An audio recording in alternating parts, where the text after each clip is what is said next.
You know, I'm extremely pleased to introduce you this morning a firefighter who was in the national spotlight this summer, along with 20 of his fellow New Haven, Connecticut firefighters. The New Haven 20, as they became known, were engaged this summer in a lengthy lawsuit over a promotional issue in which they asserted that they had been discriminated against. They prevailed in the United States Supreme Court in their arguments. The court ruled that no group could be adversely impacted to accommodate any other group. Briefly, you cannot discriminate to cure discrimination. The court said that you cannot exclude anyone intentionally, but rather that you must treat everyone equally regardless of their race, color, gender, or any other consideration. That merit, rather than any other consideration, is paramount to American values, principles, and when it comes to employment or promotion, it matters. Here with us today is the man who found himself in the center of that controversy, the lead plaintiff, Frank Ricci. Briefly, a little bit about Frank. Frank is a lieutenant with the New Haven, Connecticut Fire Department and co-founder of FirefighterSafetyNet.com. He is also the project manager for Emergency Training Solutions, an FDIC hot instructor and lecturer. He has won a landmark U.S. Supreme Court case, and he has testified before the United States Congress. Frank has been the lead consultant for Yale University on several studies and is a board member of the Cyanide Treatment Coalition. He's a contributing author to Carbon Monoxide Poisoning magazine and co-author of Safety and Survival chapter with Anthony Avilo for the Fire Engineering's Firefighter 1 and 2 Handbook. How do you like that? Available in the books. I'm just kidding. Frank has worked as a heavy rescue unit member covering the Bethesda, Chevy Chase, Maryland, and was a student live-in at Station 31 in Rockville, Maryland. He developed the fire engineering film Smoke Showing. Frank is also the creator of Fire Engineering's Tactical Building Box poster series and has done several of our Training Minute segments. Along with Jim Duffy, he authored the DVD Firefighter Survival Techniques. Frank is a pioneer. He's a gentleman, and he's a patriot in the true American sense. I'm proud to introduce you to him today, my good friend, my brother, ladies and gentlemen, Lieutenant Frank Ricci.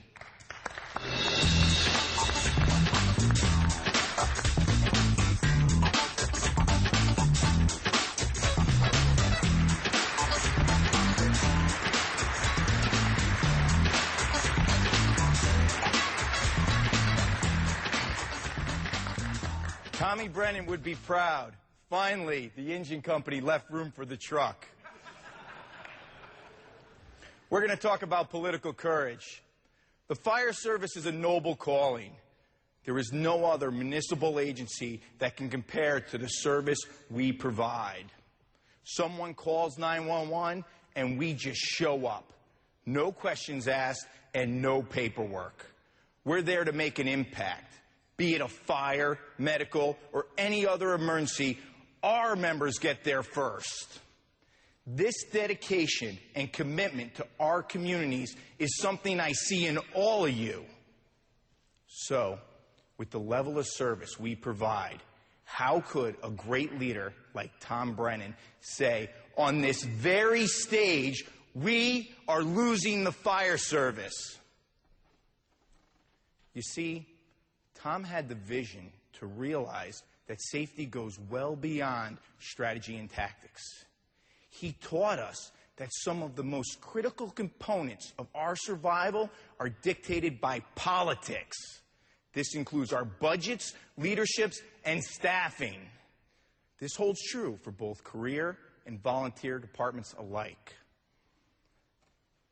While I have seen our members display the necessary courage needed to stretch down that hot hall or search over the fire, how many are willing to go shoulder to shoulder against City Hall or fight indifference in the firehouse? We all must get involved, stand up, and participate in the process. How many politicians will gladly shake your hand for the cameras and then slash our budgets with the other? We allowed this for far too long. They view us as sheep, content to be slaughtered. This is not the fire service I know. This is not who we are. They must be educated on our value and know that we will hold them accountable for their actions and inactions. We must stand together. But in order to be effective in that arena, we must have the courage to hold ourselves accountable and ensure that our own houses are in order. Firefighting is a dangerous profession. We all leave our families with the knowledge that eventually we will get hurt. However, a large percentage of our injuries and deaths are not due to inherent risk. They are due to an unwillingness to take personal responsibility for safety.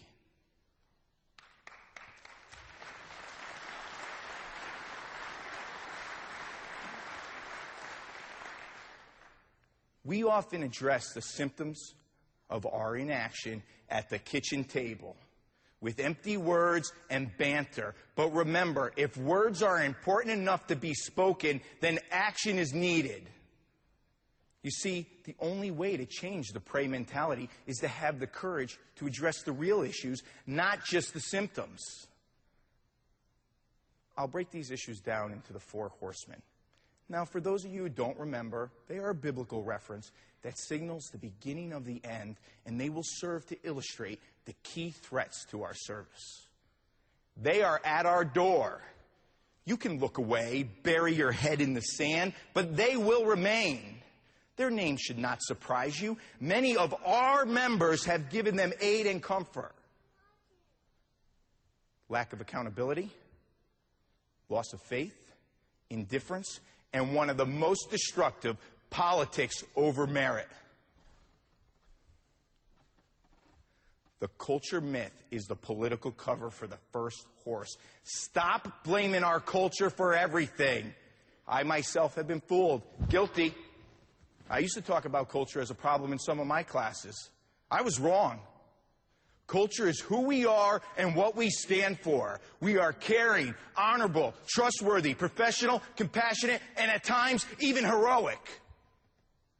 Yet we continue to blame our culture for firefighters failing to wear their seatbelts, not staying in shape, driving too fast, or managing their air.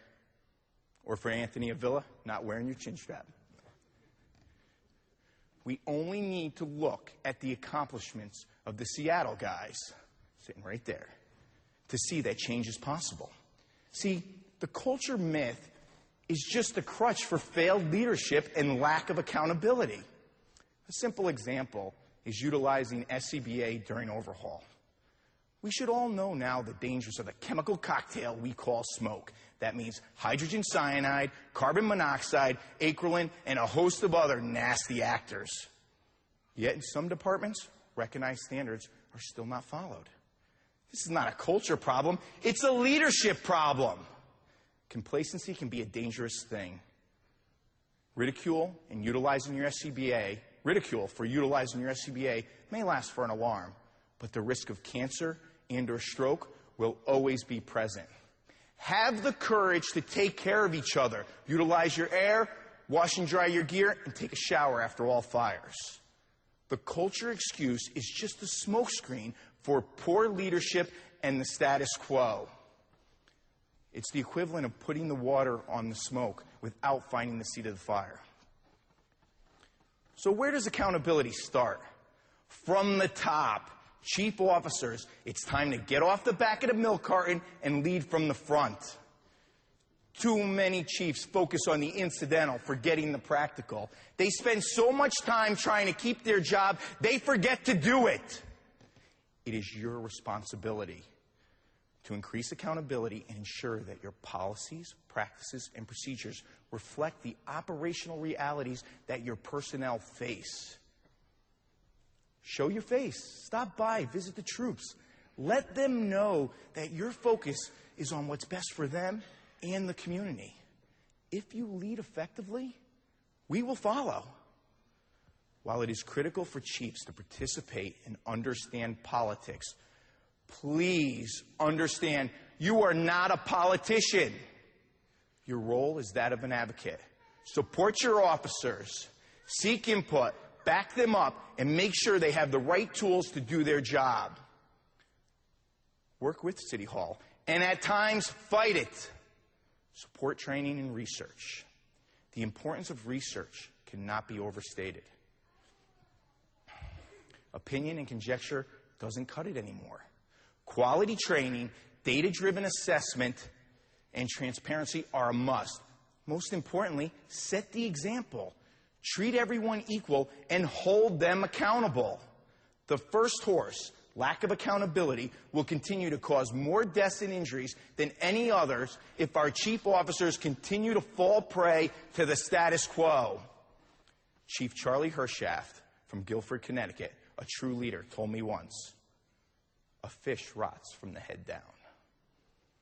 The second and third horse always ride together. Indifference and loss of faith. Once you open the door, they strike fast at the very spirit of who we are, leaving a lasting impression. They rear their ugly head whenever a member gets bitter or stops caring because they were wrong or perceive they were wrong. They can be found in every fire department and serve as a cancer that eats us from the inside out. They rob you of your sense of duty and the very passion that makes us firefighters. It's happened to all of us. You're on the right track. You sacrificed. You had a plan. You worked hard, only to find that the light at the end of the tunnel was a freight train. How you handle this adversity will define you. Resist the urge to lose faith or become indifferent. It'll only destroy you. When my department scuttled the promotional exams, we were all devastated. Shortly after, the chief called and asked if I'd go teach the next recruit class. I said I'd be honored. My phone rang off the wall with comments like, "Why would you do anything for this fire department?" This logic blew my mind. Does anyone here think that the mayor would have cared if the new guy couldn't force a door or take a hydrant? I told them all, at the end of the day, they will be the ones crawling down that hot hall with us or opening up over the fire. Our lives may depend upon their actions. The politicians don't care if your will and spirit's been broken. You decide not to clean or check your equipment because you're bitter? Come on. The only guy you hurt is the firefighter next to you. This lack of vision only gives them more power. We should all look towards our military as an example of how we should conduct ourselves.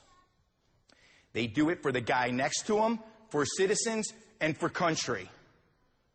Regardless of politics, our country's brave men and women are there on the front lines.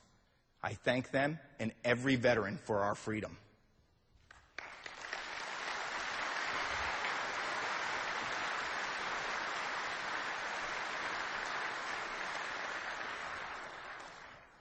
Again, many think that our national associations should back our every belief, especially when we hold the moral high ground. Unfortunately, as with any large organization, they have their own politics and bureaucracy. Taking bold positions that may seem obvious in hindsight are often complicated. When the International Association of Firefighters and the I-Chiefs chose not to take a position on merit-based promotions, many suggested the answer was to walk away from both organizations. That was the wrong answer. Both organizations have done and continue to do a lot of good for our profession. The answer is to acknowledge the conflict and participate in the debate to move the process forward. Just think back when our associations and the chiefs were adamantly against wellness programs and drug testing. It took years, but our members did not lose faith or become indifferent. They fought and they pressed on these critical safety positions as we will continue to advocate for merit-based promotions. Today, drug testing is the norm, and the IFFF and the I-Chiefs Joint Wellness Program is the gold standard. Thanks to the quiet and deliberate leadership of Harold Shadesburg, it is starting to take hold across the country. However, the fact remains, bad things will happen to you, and at times, leaders will not always agree with you or be able to stand with you. This is not an excuse to give up the fight. You still must do what you know is right. It will be hard. You will feel alone and like a target. However, in America, with hard work and persistence, you can succeed. As more leaders have the courage to stand up for our profession, the greater chance of us taking back our service. People are already walking out. We must be careful never to demonize those who disagree with us. We should only debate the issues. When I testified before Congress, a national smear campaign was started to attack my credibility. These false charges were met by 4 individuals who exemplify political courage. They kept the national conversation on the issues, not on the personalities or the politics. I've had the privilege to work with these individuals on safe staffing issues, last chance filter technology, and moving the fire service's conversation on race forward. And I really need to thank them now. Bobby Halton, Desmond Maine, Glenn Corbett, and my union president, Patrick Egan.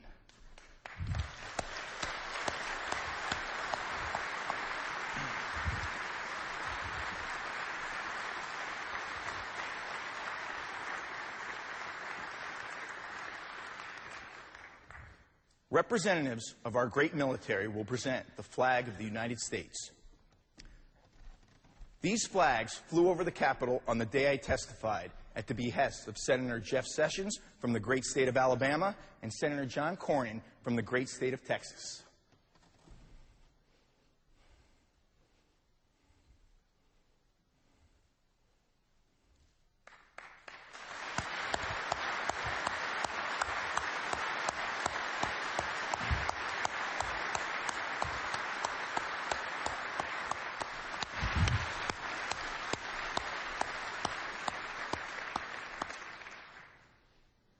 The fourth horse, politics over merit, has crossed this nation.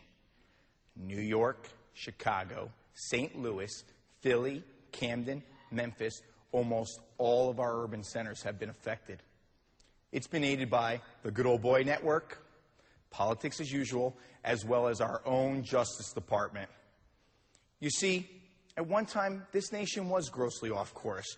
However, this was not the America I grew up in. I grew up in a nation of possibilities where I was taught that you must rise and fall based on your own merit, that individual initiative would be rewarded, and we would be judged fairly based on the rule of law and our commitment to our communities. The first civil service laws originated in China in 52 BC with a simple premise that merit must trump all other considerations. You would think in 1,000 years society would learn to keep politics out of it. George Washington, who was a master at politics and public service, recognized in his first term as president that when it came to professions of consequence, such as the military and judges, merit must trump political will. As for the fire service, the decisions we make are of great consequence. They can result in the loss of personal property, injury, or even death. This is the very reason we need to embrace civil service and merit-based testing. We need to ensure that no one's hands are on the scale. Make no mistake about it, this is the only way to ensure that our leaders are not only competent to provide appropriate direction at an emergency, but also to train their members how to handle the next alarm. Unfortunately, we cannot leave this process unattended. We need to stay engaged, demand transparency, and guarantee that the rules are applied equally. If politics, nepotism, cronyism, or discrimination sneak in, then we owe it to each other to root it out. Does the color of one's skin, sex, or heritage make someone a better firefighter? Of course not. When a citizen calls 911, they're not thinking what the rescuer will look like, only that they get there quick, act professional, and be competent.